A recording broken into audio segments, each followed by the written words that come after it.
ವಿಷ್ಣುವರ್ಧನ್ ಸಮಾಧಿ ತೆರವು ವಿವಾದಕ್ಕೆ ಇತಿಶ್ರೀ ಆಡೋದಕ್ಕೆ ಕಿಚ್ಚ ಸುದೀಪ್ ಮುಂದಾಗಿದ್ದಾರೆ. ಸ್ಮಾರಕ ನಿರ್ಮಾಣಕ್ಕೆ ಕೆಂಗೇರಿ ಬಳಿ ಅರ್ಧಾಗಿ ಇದ್ದಪ್ಪ ಗೆಳೆತನ ಅಂತಂದ್ರೆ ಅಥವಾ ವಿಶ್ವಾಸ ಅಂದ್ರೆ ಅಥವಾ ಪ್ರೀತಿ ಅಂದ್ರೆ ಅಥವಾ ಅಭಿಮಾನ ಅಂದ್ರೆ ಇದು ಮಾತು ಬರೀ ಬುರುಡ ಬಿಟ್ಕೊಂಡು ಓಡಾಡೋದಲ್ಲ. ಸ್ಟೇಟ್ಮೆಂಟ್ಗಳಲ್ಲಿ ವಿಷ್ಣು ಸೇನಾ ಸಮಿತಿ ಯಾರು ಹೇಳಿದ್ದಾರೆ 18ನೇ ತಾರೀಕು ಸ್ಮಾರಕ ಆಗ್ತೀವಿ ಅಂತ. ಯಾರ್ಯಾರು ವಿಷ್ಣುವರ್ಧನನ್ನ ಇಷ್ಟಪಡ್ತಿದ್ರು ಅವರು ನನ್ನ ಪ್ರಕಾರದಲ್ಲಿ ಈಗ ಸುದೀಪ್ ಜೊತೆ ನಿಲ್ಲೋ ಸಮಯ ಇದು. ಹಾಂ, ಇನ್ಕ್ಲೂಡಿಂಗ್ ಮೀ. ನನಗೂ ಅಷ್ಟೇ ಪ್ರೀತಿ ಇತ್ತು. ಅವ್ರು ನನ್ನ ಮೇಲಿತ್ತು, ನನಗೆ ಅವ್ರ ಮೇಲಿತ್ತು. ನೀವೇನು ಮಾಡ್ತೀರಿ ಅಂತ ಕೇಳಬೇಡಿ, ನಾವೇನು ಮಾಡಬೇಕು ಅದು ಮಾಡೋಣ.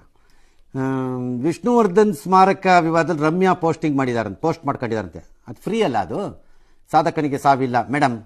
ಇವೆಲ್ಲ ಒಳ್ಳೊಳ್ಳೆ ಸ್ಟೇಟ್ಮೆಂಟ್ಗಳು, ಸೆಂಟೆನ್ಸ್ಗಳು ಬರೆಯೋಕ್ಕೆ ತುಂಬ ಚೆನ್ನಾಗಿರುತ್ತೆ. ಫ್ರೀ ಹಾಕಿದ್ರೆ ಜನ ಓದ್ಕೋತಾರೆ. ನೀವೇನು ಮಾಡ್ತೀರೋ ಅದು ಮಾಡಿಬಿಡಿ ಅಷ್ಟೇ. ನೀವು ಅದನ್ನ ಅನೌನ್ಸು ಮಾಡಬೇಕಾಗಿಲ್ಲ, ಬೇಕಾದ್ರೆ ಹೇಳದಿದ್ರೂ ಪರವಾಗಿಲ್ಲ. ಪೋಸ್ಟಿಂಗ್ ಸ್ಟಾಪ್ ಮಾಡಿಬಿಡಿ ಎಲ್ಲರೂ.